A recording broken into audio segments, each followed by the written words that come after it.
Please give an energetic and warm welcome to the one and only Kapil Sharma.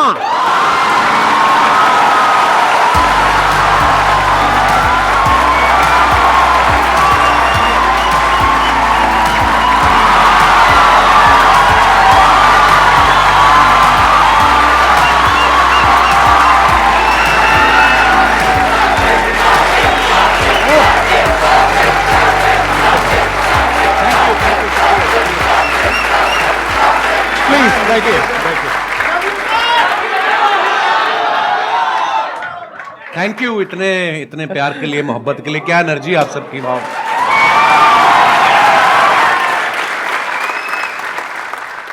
मैं तो सोचा था आप मेरे शो पे आएंगे कभी। एक ही बात है, कोई फर्क नहीं बात है। हाँ। अच्छा, इससे पहले कि ऑडियंस आपसे इंटरेक्ट करे, ऑडियंस आपसे क्वेश्चंस पूछे, मेरे माइंड में एक सीरियस क्वेश्चन है जी।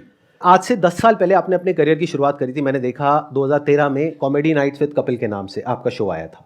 आज पूरे 10 साल हो गए हैं उस जी सर। तो तब क्या आपने सोचा था कि एक दिन आपको संदीप महेश्वरी शो में आने का मौका मिलेगा?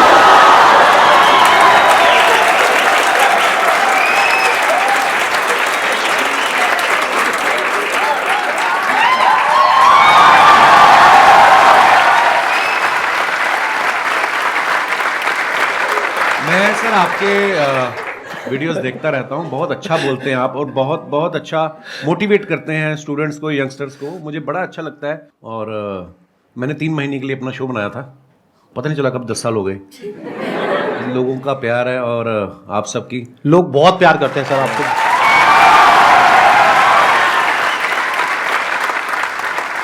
चलिए Q&A सेशन शुरू करते हैं। सर आपसे एक्चुअली एक रिक्वेस्ट है कि आप मोटिवेशनल मंच पे आए हैं तो कॉमेडी के वे में थोड़ा मोटिवेट कर सकते हैं। ये संदीप जी से बेहतर कौन करता है? मैंने इतने सारे वीडियोस देखे हैं कि आपको इतनी मोटिवेशनल बातें करते हैं आपके साथ और बीच बीच में आपको हंसाते रहते हैं, तो इसीलिए शायद इनका शो इतना पॉपुलर भी है। Hello Kapil sir. सर मैं आपका बहुत बड़ा फैन हूँ। Thank you brother. मैं आपके साथ 2 लाइन गाना चाहता हूँ। मैं सीरियसली बोलूँ, आपको देख के मुझे कोई गाना नहीं याद आ रहा। सर मेरे को आ रहा है सर, आपको देख के गाना याद। प्लीज आप शुरू करिए। गुलाबी आंखें जो तेरी देखी, शराबी ये दिल हो गया, संभालो मुझको ओ मेरे यारो, संभलना मुश्किल हो गया। गुलाबी आंखें जो तेरी देखी, शराबी ये दिल हो गया। वाह, बड़े एनर्जी यार, क्या बात है, बहुत बढ़िया।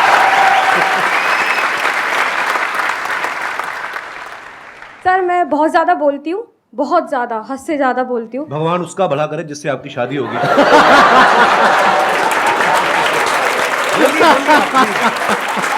Happy women's day. Thank you sir, thank you so much. मेरे को ये पूछना है सर, गुड लिसनर कैसे बन सकती हूँ मैं? चुप रह के।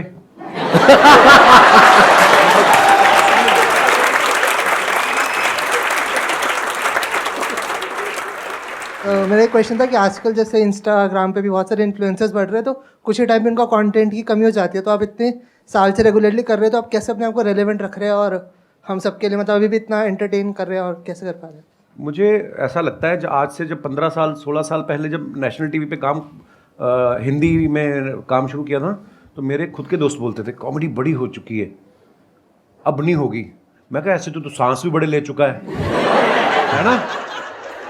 तो मुझे ऐसा लगता है कि जब तक दुनिया है, जब तक हालात हैं, हर रोज़ कुछ ना कुछ आपकी ज़िंदगी में घटता है। आप न्यूज़ चैनल लगा के देख लो, हर जगह आपको कोई ना कोई नई चीज़ें मिलती हैं। तो जब तक ये सब होता रहेगा, ह्यूमर भी आता रहेगा। हाँ, मेहनत लगती है, पर हाँ, जैसे ये जो आपकी एनर्जी देखी, जो आप लोगों का प्यार देखा, तो ये हमें मोटिवेट करता है और मेहनत करने के लिए।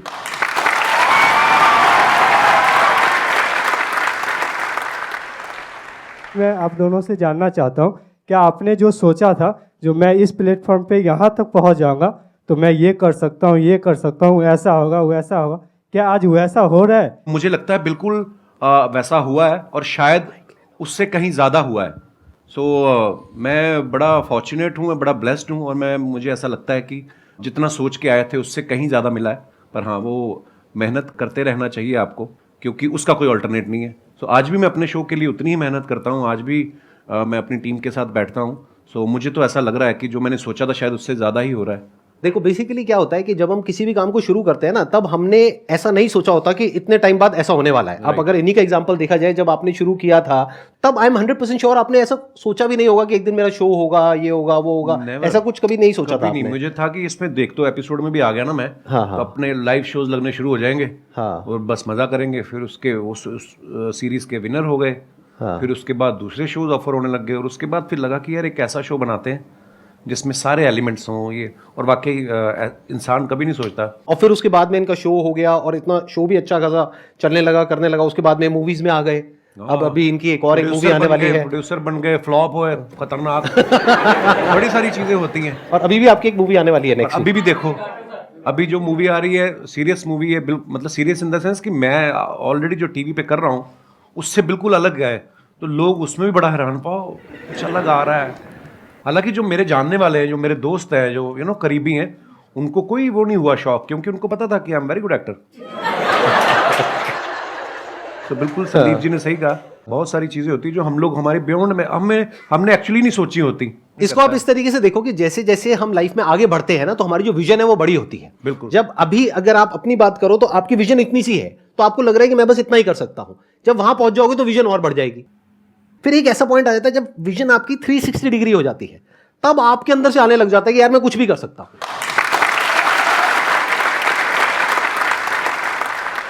मजा आना चाहिए, मुझे ऐसा लगता है, जो मैंने देखा कि अब मजा आ रहा तो फिर जिंदगी पता नहीं चलती। 10 साल मेरे कब निकले ये वाले, जब ये शो शुरू किया मुझे जेन्युइनली नहीं पता चला। मैं शादी करना भूल गया था बीच में, फिर मेरे को किसी ने याद किया, बोला कि तुम शादी कर लो, 36 के हो गए हो, 40 के बाद मतलब फिर काम खराब हो जाता है। फिर मैं यार शादी, आपने कोशिश तो बहुत करी थी अपने शो में जी, वो पत्ता सीधा पड़ा नहीं। नहीं वो मुझे लगता था कि वो अब ये आ रही है अगले हफ्ते हीरोइन, इससे बात बन जाएगी। हाँ, वो प्रमोशन करके निकल जाती थी, फिर मिलती नहीं थी। ये बात आपको थोड़ा लेट समझ आई कि वो अपने प्रमोशन के लिए आ रही है। आप अपनी प्रमोशन करते थे, बात बनी नहीं। चलो कोई नहीं। लेकिन आई थिंक आपका भी जो रिलेशनशिप है, अगर एक बार हम थोड़ा सा ऑफ ट्रैक जाए जी, तो बहुत पुराना रिलेशन है आपका गिन्नी के साथ। हाँ हाँ। ऑफ कोर्स, मैं कॉलेज में पढ़ता था, जब मैं पोस्ट ग्रेजुएशन के लिए एडमिशन लिया अमृतसर से जलंधर, तो हमारे यूथ फेस्टिवल जैसे होते हैं, है ना, यूनिवर्सिटी के इंटर कॉलेज कंपटीशन। तो मैं अपने कॉलेज में पढ़ रहा था, और गर्ल्स कॉलेज का अलग से कंपटीशन होता था, बॉयज़ का अलग से होता था। उसके बाद जो विनर होते थे दो, फिर वो बॉयज़ और गर्ल्स का कंबाइंड फाइनल में होता था। उस तरफ से गिन्नी फर्स्ट आ गई, बॉयज़ वाले में मैं आ गया। फिर फाइनल में जब आमने सामने हुए, वही एक दिन था जिसमें मैं जीता। उसके बाद गिन्नी जीतती आ रही है। और कंपटीशन क्या था सर? थिएटर कैटेगरी, मतलब बहुत सारी कैटेगरीज होती है, फाइन आर्ट्स होता है, म्यूजिक होता है, आप किसमें थे? आप कौन सी कैटेगरी मैं में थिएटर में था। थिएटर और में थिएटर में होता है one act play, skit, histrionics, mime, fancy dress. अच्छा, तो शुरू से ही आपको शौक रहा है थिएटर का, म्यूजिक का, इन सब चीजों का। जी। और वो जो आपकी वाइफ है वो किस कैटेगरी में थी? वो थिएटर में ही थी, और वो फोक डांस में भी थी। हाँ, गिद्दा बड़ा अच्छा डालती थी, अब तो मुझे नहीं चाहती है, पर जैसे आप कॉलेज डेज में थे तो आपकी हर एक ग्रुप में ऐसा होता है एक बंदा कि वो जो होता है सबकी लेने वाला होता है। तो सर, आपने जो ये कॉमेडी का जो करियर है, वो आपका मतलब ये बेइज्जती करने का शौक था, या फिर आपने मतलब पूछ रहे हैं आप किस तरफ थे? जैसे एक ग्रुप में एक बंदा ऐसा होता है, तो आप वो बंदे थे या फिर आपके साथ ऐसा कुछ हुआ था? मतलब यही आप पूछना चाह रहे हैं? जी सर, यस हाँ। सर। हाँ, मतलब बेइज्जती करने वाली ये लाइन कहाँ से आ गई भाई? सर, हमने कई बार नोटिस करा सर, जैसे अर्चना मैम हो गई और दिनेश, वो एक रिलेशनशिप होता है ब्रदर। जी वो सर। उसको बेइज्जती नहीं कह सकते यार आप। मेरी इतनी औकात नहीं है कि अर्चना जी इतनी सीनियर एक्टर हैं, और अगर ऐसा होता तो वो उस शो पे बैठती। नहीं सर, ऐसे अब अक्षय पाजी आते हैं मेरे शो पे, हम लोग बड़ा हेल्दी एक कॉन्वर्सेशन होता है, वो मेरे पे पंच मारते रहते हैं, मैं उसमें, तो वो एक आर्ट है। एक स्किल डेवलप हो जाती है ना कि हम आपस में ऐसे करते हैं। हाँ, नहीं बेइज्जती वो नहीं होती, वो होती है मैं जो आपकी अभी करूंगा।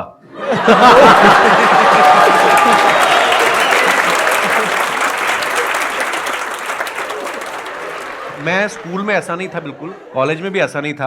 हाँ, पर मुझे लोगों को हंसाना अच्छा लगता था, पर मैं बड़ा इंट्रोवर्ट था। मुझे लगता कि शायद मैंने ना बहुत साल लोगों को ऑब्जर्व करता रहा, देखता रहा, अलग अलग कैरेक्टर्स। तो जैसे अभी मैडम ने भी सवाल पूछा था, तो वो चीज़ें डेवलप हो रही होती हैं, आपको नहीं पता होता है कि आपके अंदर कुछ डेवलप हो रहा है धीरे धीरे करके। तो अच्छा लगता था लोगों को हंसाना, सो आई थिंक उसी की सर वजह अपने आप पर भी शायद- हंसना भी स्किल है सर, कई लोग हैं जो अपने सबसे आप पे पहले हंस ही नहीं पाते। सबसे पहले अपने ऊपर हंसो।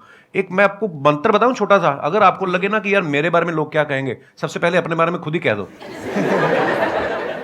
जब आपके शो में कोई भी आता है या जैसे एक्टिंग हो गया या सिंगर, तो आपको किस में मज़ा आता है? आपने एक्ट्रेस तो बोला ही नहीं।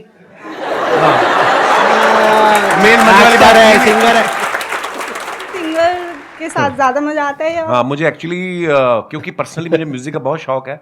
नहीं, एक्टर्स के साथ भी बहुत मजा आता है, मस्ती मजाक करते हैं, पर कोई जब सिंगर आता है तो उससे ये होता है कि आप भी एंटरटेन होते हो, है ना? नहीं तो अदरवाइज हम उनको कर रहे होते हैं, ऑडियंस को कर रहे होते हैं। तो म्यूजिशियंस कोई भी आते हैं सिंगर या, तो मुझे बड़ा अच्छा लगता है।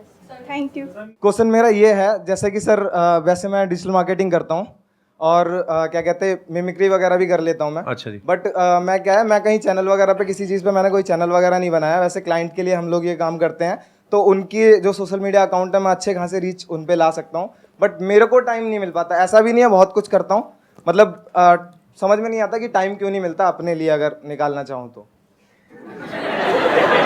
आप जवाब देंगे, मैं जवाब दूं? हाथ तो नहीं उठाना चाहते ना आप? मेरा आपसे सवाल है अब, ये सवाल आपने हमसे क्यों पूछा? क्योंकि आपका टाइम है। देखो, मैंने जैसे कहा कि आपको जिस चीज में मजा आता है, अगर आपको लग रहा है कि आपको जो आप जो कर रहे हैं उसमें आपको मजा आ रहा है, तो फिर आप वो अपने लिए कर रहे हैं, आप ही का टाइम है। और अगर आपको उसमें मजा नहीं आ रहा तो फिर मजा ढूंढने का। नहीं सर, मजा तो आता है, मतलब वही है कि टाइम नहीं मिल पाता, पता नहीं कैसे नहीं मिल पाता। भाई टाइम मिलता नहीं है, निकालना पड़ता है। My question is for both of you कि क्योंकि आप लोग अपनी फील्ड में ना you are the number one, which whatever you are doing right now you are at the top. तो जब आप लोग उस स्टेज पे थे जहाँ पे आपको आपको पता था आपका काम अच्छा है, पॉपुलैरिटी मिल रही है and people around you started recognising you, तो उस स्टेज पे तो सब ऐसा होता है ना कि अरे यार तुम तो बहुत अच्छा करो, यू नो कि भाई अच्छा क्या है बुरा क्या है, but those people around will be a yes person कि आप जो बोलोगे दिल बी यस सर। सो उस सिचुएशन में when you are at place where you can have everything, so how do you maintain that calm and composure? And वो ऐसा होता है ना कि यू आर you know कि you know what I need to do rather than getting affected by other people's opinion। तो वो अपने आप को कैसे आप मैनेज करते हो उस सिचुएशन में, या अपने आप को कैसे रियलाइज कराते हो कि ये सब जो चीज़ें हैं ना, फेम है जो भी है, ये तो आएगा चले जाएगा, but me as a person my value is determined by my work, so how do you continue to do that? Wow.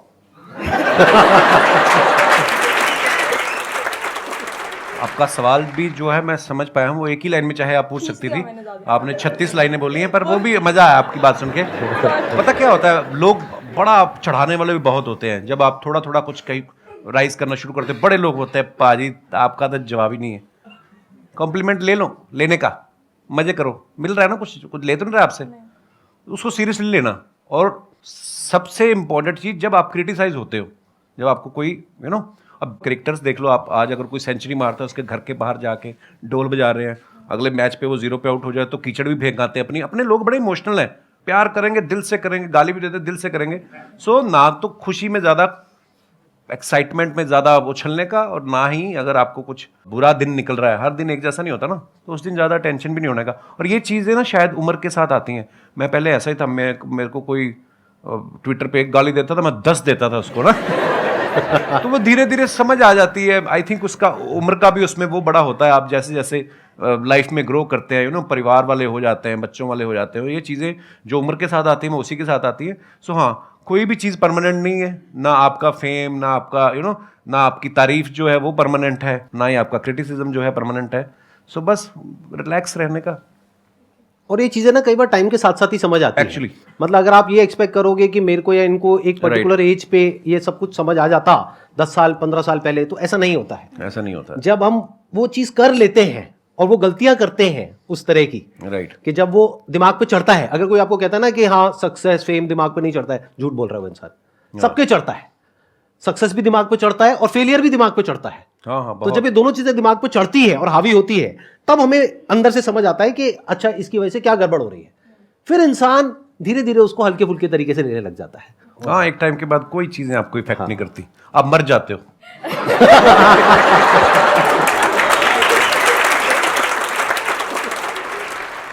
मेरा एक ही क्वेश्चन है, हम खुद का बिजनेस कर रहे हैं, कुछ भी कर रहे हैं, हम कैसे टीम बिल्ड करें, उनके अंदर कैसे लॉयल्टी लेके आए, हम कैसे पता करें उनके दिल के अंदर हमारे लिए मतलब बहुत ज़्यादा लॉयल्टी है, मतलब समर्पण है हमारी कंपनी के लिए, हमारे लिए, हमारे टीम मेंबर के लिए। इट्स अ गुड क्वेश्चन, और ये हम सिर्फ टीम पे नहीं लगा सकते इस फंडे को, हम दोस्ती पे भी लगा सकते हैं, बिल्कुल। फ्रेंडशिप पे भी लगा सकते हैं, रिलेशनशिप बोल सकते हैं, any kind of a relationship, that could be a professional relationship और अ पर्सनल रिलेशनशिप। तो कोई भी रिलेशनशिप हो किसी भी तरीके की, उसको स्ट्रांग कैसे किया जाता है? देखो, आप सामने वाले के मन में क्या चल रहा है ये तो आप कभी भी नहीं जान पाओगे। अगर आपको ऐसी कोई शक्ति मिल जाए तो तुम बिजनेस छोड़ के तुम तो लड़कियों के पीछे लग जाओगे कि मुझे तो पता है इसके दिमाग में क्या चल रहा है। सो देखो, ये शक्तियाँ तो मुझे नहीं पता कहाँ से आती हैं, हाँ, लेकिन आपको कहीं ना कहीं अंदर से पता चल जाता है कि कौन मेरे लिए अच्छा सोच रहा है। अच्छा, ऐसा भी नहीं है कि जो आज आपके लिए अच्छा है वो आज से 5 साल बाद हो सकता है उसके मायने बदल जाएं, उसकी आपसे एक्सपेक्टेशन अलग हो जाएं।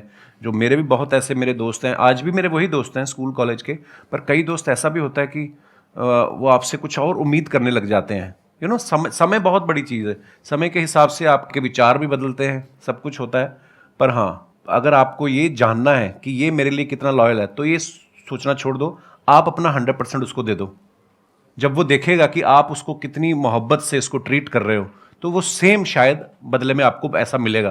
तो इसको हम पढ़ते भी आए हैं कि आपके ही कर्म आपके आगे आते हैं। मुझे ऐसा लगता है आप जब अपना 100% देते हो किसी को विदाउट एनी एक्सपेक्टेशन, आपके अंडर जो काम करते हैं जो भी, उनको अगर आप बहुत मोहब्बत देंगे तो शायद वो भी आपके लिए लॉयल ही होंगे।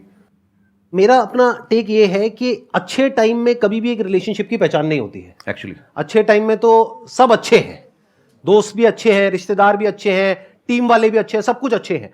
जब बुरा टाइम आता है तब क्या आप उसके साथ में खड़े हो या नहीं खड़े हो, और पूरे दिल से, उससे रिलेशन पक्का हो जाता है।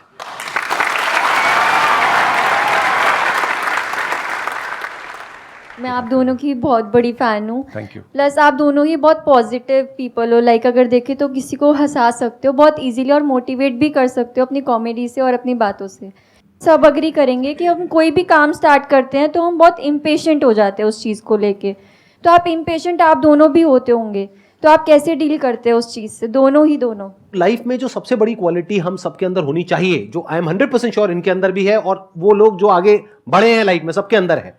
लाइफ में अंदर चाहे जैसी भी हालत है, मन है चाहे नहीं है, जो करना है वो करना है, as simple as that. The show must go on. ये क्वालिटी हमारे अंदर सबके अंदर होनी चाहिए अगर हम लाइफ में आगे बढ़ना चाहते हैं, तो जो आज की जनरेशन में बहुत कम लोगों के अंदर होती है।